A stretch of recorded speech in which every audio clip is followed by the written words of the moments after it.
Good morning, my lovely kiddos and my future mathematicians. Today we are going to be talking about 8.1c, and we are going to be using our corresponding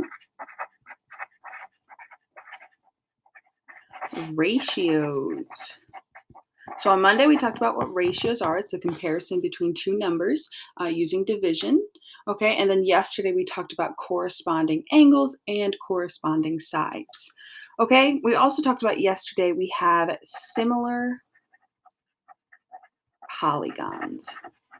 Okay, and we proved that polygons were similar using two steps. First, we had to have corresponding congruent angles. Okay, and we can identify those with our strike marks, with the humps in the angles. And step two was we needed corresponding proportional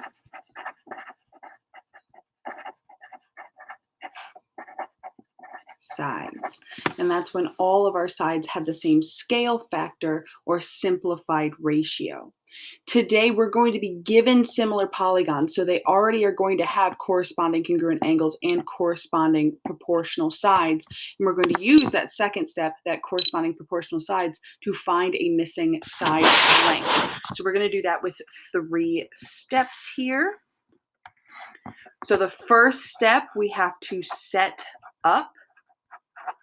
Okay, and that's just where we're going to write our proportion.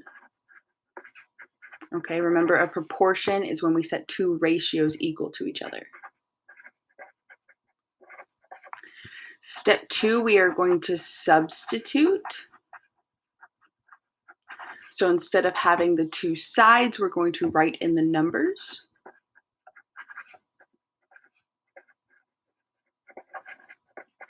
And then our third step is just to solve using cross multiplication. And that's to find that missing side. So let's go ahead and do an example of this together. Okay, so let's go ahead and draw out our shapes. So here in our first example, we're going to have two triangles, two polygons with three sides. In this first one, we have point E, point D, and point F. We know that ED is 15 units long. E to F is X units long, and D to F is 20 units long. Then we have our second triangle here, a little bit bigger, just so it looks a little different. Okay, and in this triangle, we have point N, point M, and point P. N to M is 18 units long. M to P is 24 units long, and N to P is 30 units long. Okay, so the first thing we want to do, or the first thing we should know, is that these two shapes have already been proven to be similar, meaning that they have those corresponding congruent angles and the corresponding proportional sides. Okay, so we are going to use our three steps here. First, we're going to set up. So we're going to name two corresponding sides. Okay, let's use the bottom of the triangle in both of these. Okay, so let's use smaller triangle, D to F, over our larger triangle, M to P. Those are our two bottom sides on small over large. Okay, and then we're going to set up the proportion, and we want to use the one with the X. We want to find that unknown side. So we're looking at the longest diagonal side here. So again, we're using smaller triangle, E to F, over our larger triangle, N to P. We want to stay consistent with which triangle we put on top and which triangle we put on bottom. Okay, so that was our setup step. Second, we're going to substitute in. So instead of writing DF, I want to write 20 because we want to find this missing side X. So DF is 20, MP is 24. Okay, EF, that is our missing length, that is our X. And then NP is 30. So now we have our proportions. Okay, and then step 3 is to go ahead and solve using our cross multiplication. So we are going to cross multiply 20 times 30. That is going to give us 600.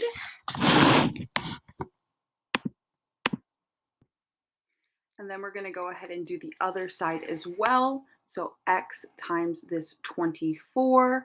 It's going to come over here and just give us 24x.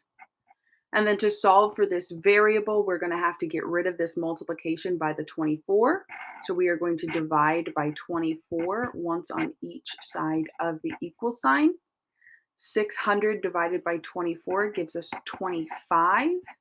And multiply by 24, divide by 24, those are going to go ahead and cancel because they go to 1, leaving us with just that x. So we found that that missing side in the same proportion is this 25.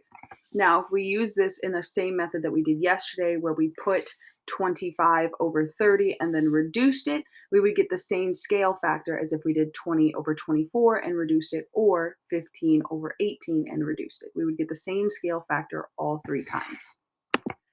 Let's go ahead and do another example here. So we have another shape. This is a quadrilateral because it has 4 sides.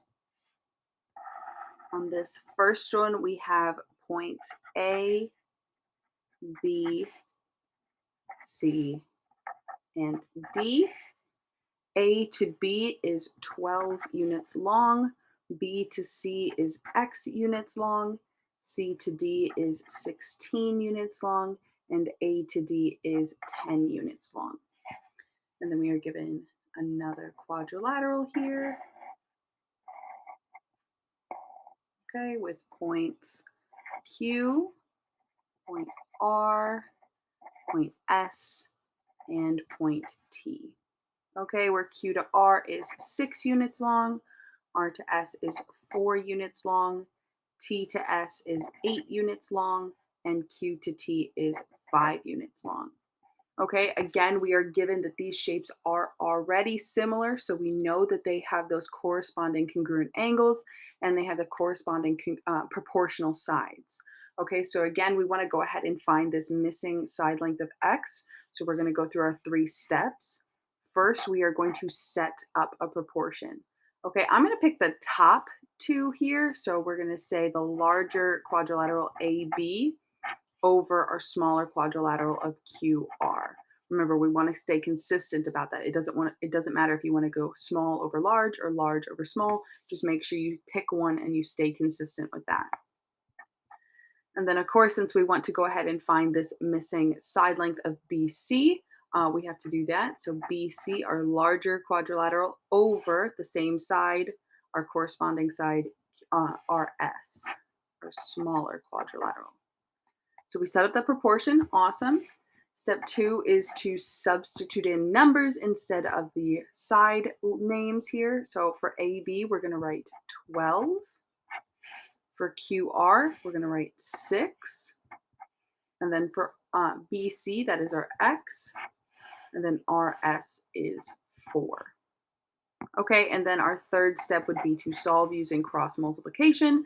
So once again, we're going to take this 12, multiply it by the diagonal, that 4, and then bring it back over here, and we get 48. Then we're going to take this x, multiply it by the 6, and then bring it back over here and get 6x. And then once again, to go ahead and solve for that missing side length of x, we are going to have to divide by that coefficient of 6, once on each side of the equal sign. 48 divided by 6 gives us 8. And then multiply by 6, divide by 6. Those are going to cancel because they go to 1, leaving us with just that positive 1x. So we found that that missing side length is 8, and that is within the proportion. So if we take the scale factor, or if we take the ratio AB over QR, that 12 over 6, and reduce it, we would get the same scale factor as if we did 10 over 5, 16 over 8, or 8 over 4. Okay?